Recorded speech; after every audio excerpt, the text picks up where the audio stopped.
Well, it's been good to meet you, Sam, and very interesting to hear about your business. Look, we are having a small dinner for some of our clients and friends after this. Why don't you join us? That's very kind of you. I'll just check with my associate whether they have other arrangements for us. Well, your associate is most welcome to join us too. Thank you. Excuse me. Walter. This is Sam Eriks from Eriks Imports. He has very kindly invited us to a dinner. Yes, would you like to join us? Unfortunately, I have another engagement, but thank you for the invitation. Well, perhaps you could join us after that for a drink. Sounds great. I'll be happy to. Where shall we meet? How about the lounge bar here at about 10? I'll see you then. Excuse me.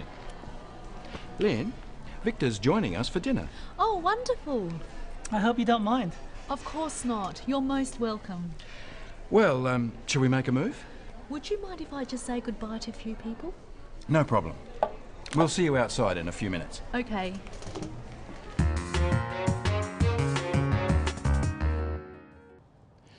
Let's look at invitations. How do you go about inviting someone to something? How does Sam invite Victor to his dinner? Look, we are having a small dinner for some of our clients and friends after this. Why don't you join us?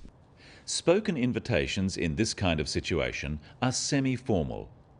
It's more like a suggestion than a formal invitation. There are a few different phrases you can use. Practice them with Sam. Why don't you join us? Perhaps you could join us. It would be great if you could join us. Would you like to join us? Notice that even though "it would be great if you could join us" is not in a question form, it is still being used as a question. Notice also how we use could and would in polite invitations, not can or will. How does Victor reply? That's very kind of you. He says, "That's very kind of you." When replying to an invitation, first thank the other person for the invitation, then give your answer. Here's Victor with some different ways of doing this. Thank you. That's very kind of you. That sounds good. And you can put them all together like this. Thank you. That's very kind of you. Sounds good. After thanking the person who asked, you need to give an answer. Either accept the invitation, or don't accept the invitation, or give a reason why you can't answer. What does Victor do? That's very kind of you. I'll just check with my associate whether they have other arrangements for us. Victor says he has to check with someone else. If there are other arrangements, Victor would make an excuse. When refusing an invitation, you should give a reason. Look at this. Would you like to join us? No thanks. Oh, right. It's rude just to say no without a reason. And the reason should be a good one. Look again. Would you like to join us? No thanks. It doesn't sound very interesting. Oh. Sam would rightly be offended by that reply.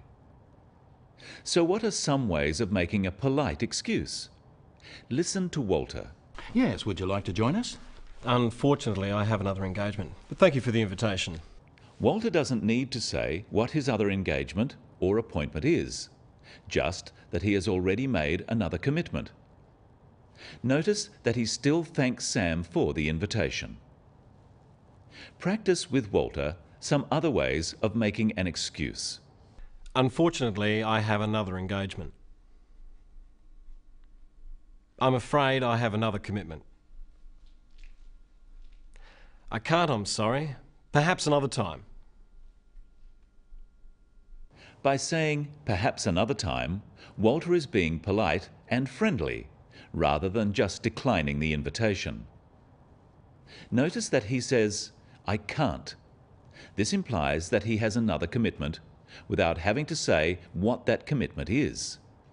This is acceptable in business. Sam and Walter make another arrangement. Watch how they do this.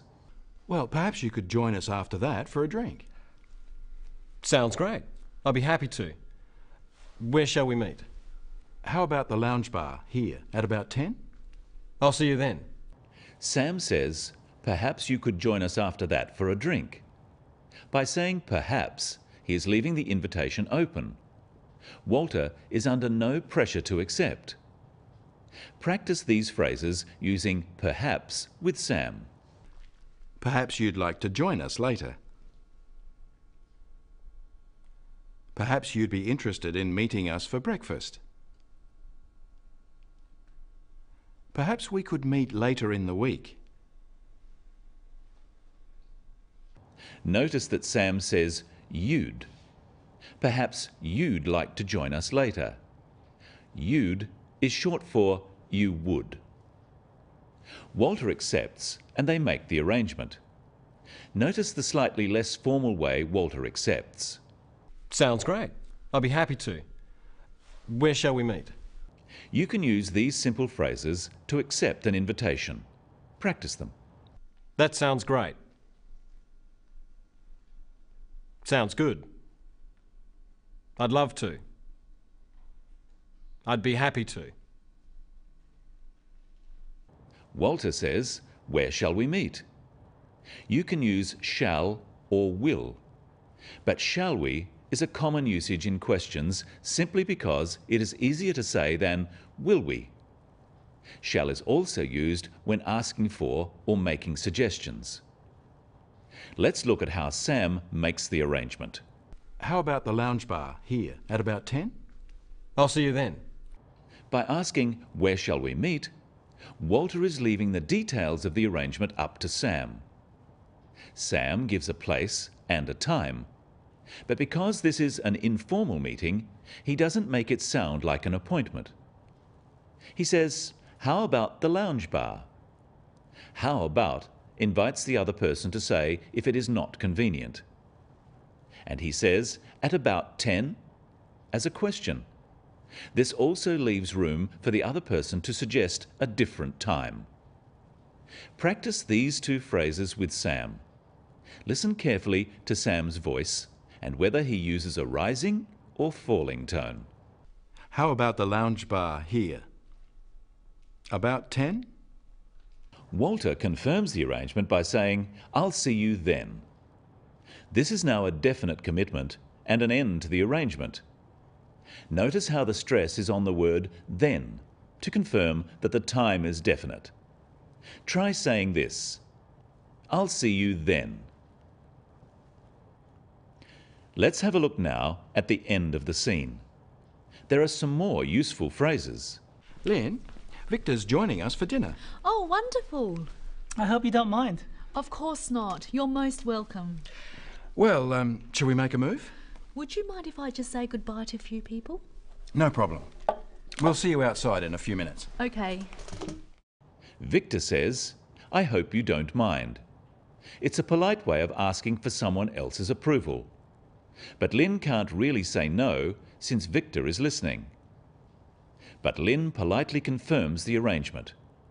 Practice how she does this. Of course not.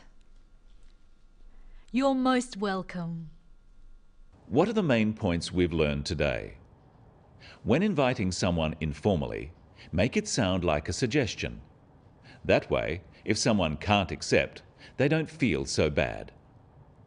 Why don't you join us? Instead of, I invite you to join us. And if you need to make an excuse, don't just refuse an invitation. Give a reason and apologize. I'm sorry, I have another commitment. When confirming details, use an upward inflection. About 10 sounds like an order, but about 10 is asking whether it's convenient for the other person. That's all for today on the Business of English. See you next time.